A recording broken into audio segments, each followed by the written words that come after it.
We finally got George Stephanopoulos back in Lower Manhattan. George? Well, Peter, I'm a little farther north in Manhattan right now. I'm up at Duane and Greenwich Street, which is still several blocks north of the World Trade Center zone, which is now called a new collapse zone. Apparently, officials there are worried that several buildings in that area may collapse. Sensors have been attached to these buildings. The authorities started to detect some movement in some of them. We've heard varying reports on which buildings they're most worried about. The Millennium Hotel, One Liberty Plaza, a building on the south side of the plaza on Greenwich Avenue. We can't be sure which one they're most concerned about, but what we know for certain right now is that authorities are worried that some of those buildings or one of those buildings may collapse, so they've asked everyone to leave the area. And of course, Peter, after yesterday's events and so many rescue workers getting caught up in the rubble, no one here is taking any chances, and they were evacuating people immediately. Wire services, George, that reported that in fact what had actually happened down there was that the remainder of the southern tower had collapsed. Does that make sense to you? Peter, it's probably both, to tell you the truth. There were cranes working on the southern tower, and they may have pulled down part of that, and there was a fire, as I reported earlier, inside that structure. But in addition to whatever is happening to that southern tower skeleton, there is also a concern among authorities here about other buildings being in danger of collapse.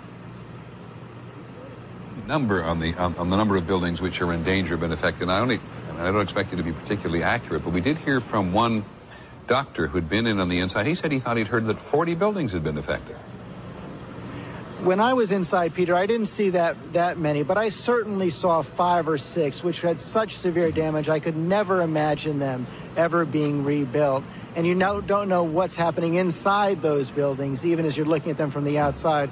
But clearly, Peter, even beyond that square right around the World Trade Center, there were buildings even farther out with windows blown out and other kinds of damage. Thank you, George. As a reminder of the atmosphere down there, as you were talking, a young woman walked past George and turned around the corner, of course, wearing a face mask, as a lot of people are in downtown Manhattan today, because the air is just poisonous with dust and soot and everything else that has just simply been the result of this explosion. Got a couple minutes before the top of the hour to hear quickly from Betsy Stark on the status of the financial markets generally. Betsy, people in the United States today who wanted to trade or have the need to trade? Oh, it is. Okay. Should we hang on for a second then? Okay. My apologies.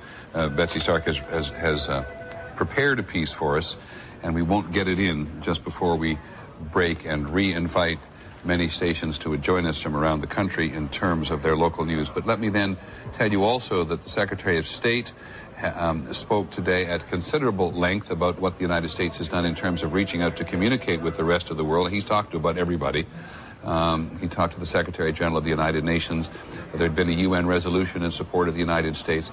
Very interesting thing in terms of the North Atlantic Treaty Alliance, the Western Alliance, which the U.S. leads, and the other members of the NATO alliance had agreed today in invoking one of the articles of the alliance, Article 5, that an attack on the United States would be regarded as an attack on the alliance as a whole, raising a whole new list of questions about what happens if the United States is able to identify at some point that some government has been a participant in all this. I apologize.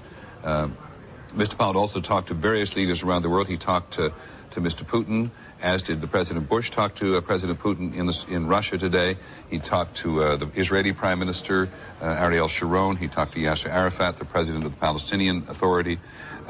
Very relevant conversations given all of the violence in that today. The only person who we've notably not talked to, we could tell, was General Pervez Musharraf, who is the military leader in Pakistan, and there is some serious question now about the sentiments in Pakistan tonight vis-a-vis the Taliban in next-door Afghanistan and support for any moves like this. But it's a little too early to nail any of this down.